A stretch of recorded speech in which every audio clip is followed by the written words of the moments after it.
Welcome back to Curious Commerce, Capital Budgeting Series Part 13. Suppose today you invest 10 lakh rupees into a business project. One important question immediately comes in your mind. How long will it take to recover the money? Because investment is very easy, but the recovery is the toughest job in the business. Imagine two projects, Project A and Project B. The project A's return money in 2 years. The project B's returns money in 7 years. Normally, business people select which project? Obviously, faster recovery projects, right? But why? Because the uncertainties are less, the risk is also less, and better liquidity. So, companies always think, how quickly can I get my investment back? And to measure this, financial management gives one simple method to analyze the return period. That method we called as in the payback method. In business world, companies want quick recovery of investment. What they are invested the money in the business, they need a quick recovery of their investment amount. The reason is the market attitude maybe changes, the technology changes, and the competition in the market maybe changes. So, faster recovery means lower uncertainty. For example, suppose one company invests 50 lakh rupees. If money in the second year is 100%, the return will be takes place. Companies in the comfortable position. But if the same amount, the recovery period is more than 10 years, automatically the risk factor will be increased. So companies generally prefer quick recovery projects. That is why simple recovery based method become popular, especially small businesses and practical managers. They prefer payback period method because it is very simple and very easy to understand. So now let us define the concept clearly. Payback period means the time required to recover the initial investment from the cash inflow generated by the project. Very simple meaning, the original investment we should consider and how much duration it takes to recover that the investment amount. That thing we called as in the payback period. The important point is this method mainly focuses on the liquidity.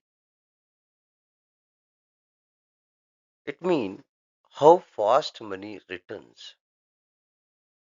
It is one of the oldest and simplest capital budgeting technique. Even today, many businesses still use it for quick screening. But remember one thing carefully. This method mainly focuses on recovery speed, not maximum profitability. The key idea behind payback period is very simple. Focuses is only on how quickly investment comes back, not on total lifetime profit. For example, suppose a project A gives recovery in 2 years and project B gives recovery in 5 years. Even if project B gives huge profits later, according to the payback method, may still prefer project A. The reason is the recovery is faster. So this method gives the importance to safety and liquidity, not long-term wealth maximization. This is both strength and weakness of the method. Now let us see one basic example. Initial investment of 1 lakh rupees. Annual cash inflow is 25,000 rupees. The question is, how many years requires to recover investment? Very simple calculation. Payback period formula, the initial investment divided by annual cash inflow. Therefore, 1 lakh rupees divided by 25,000 rupees. The answer is 4 years. The meaning is the company will recover original investment of 1 lakh rupees in 4 years. After that, remaining cash inflow become additional benefit. Learners, this formula works directly only when annual cash inflows are equal every year. If cash inflow differs, it means that uneven cash flows, then cumulative calculation method use is essential. So we will discuss the cumulative cash flow calculation in the next video.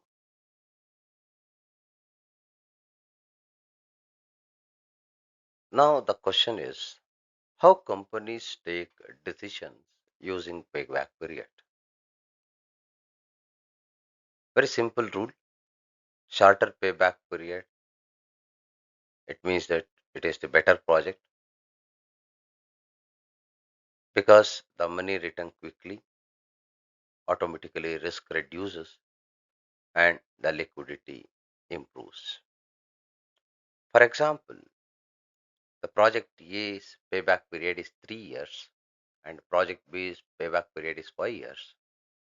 Normally, companies prefer project A because the investment faster recovery or the recovery of the investment is very shorter.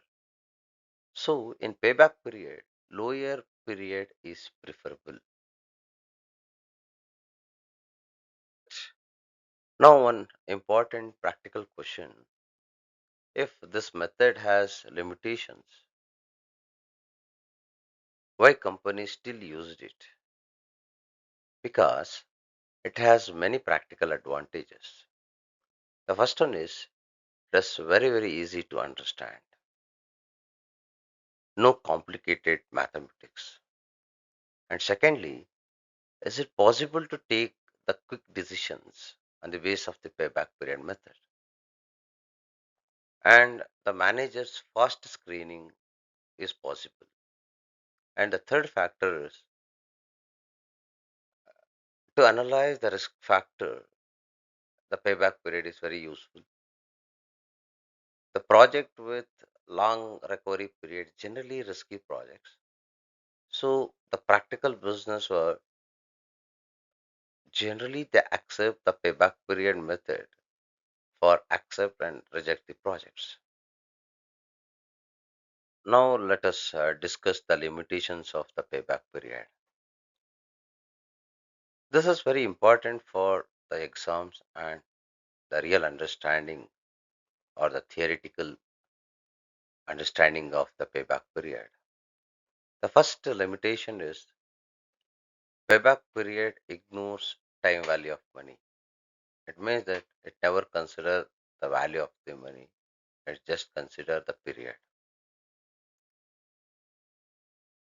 Means today's 1 rupee and the 1 rupee after 5 years is not same, is it right? But according to the payback period, today's 1 rupee after 5 years, 1 rupee, both are same. But actually, the inflation and opportunity cost is reflected on the value of the money, but it not considered in the payback period. The second limitation is cash flow after payback period ignores in the case of the calculation of the payback period. After the payback period, if the cash flow will arise, does not consider. For example, in the case of the one project, the long term profit after the payback period. But the another project, the payback period is very short, but after the completion of the payback period, there is no cash inflows. So this method alone enough to select the project or reject the project.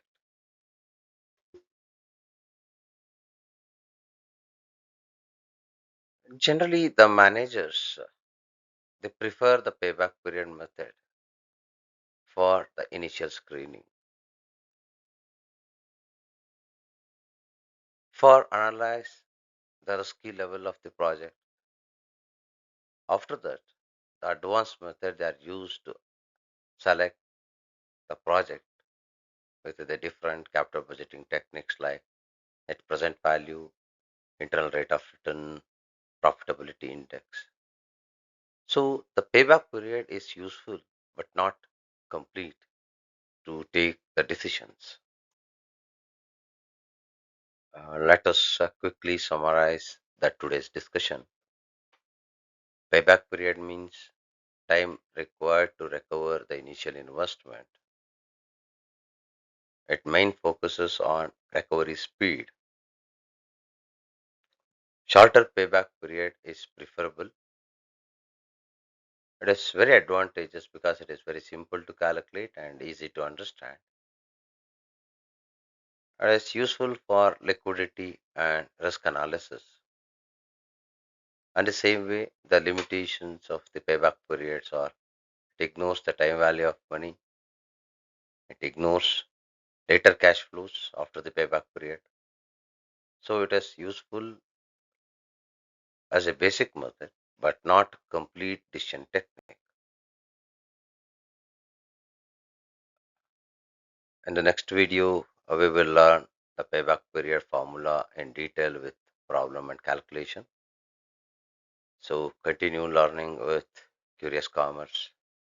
Like, share, and subscribe. Follow Curious Commerce Financial Management Hub in WhatsApp channel to know the real trends in the financial management. Once again, thank you all.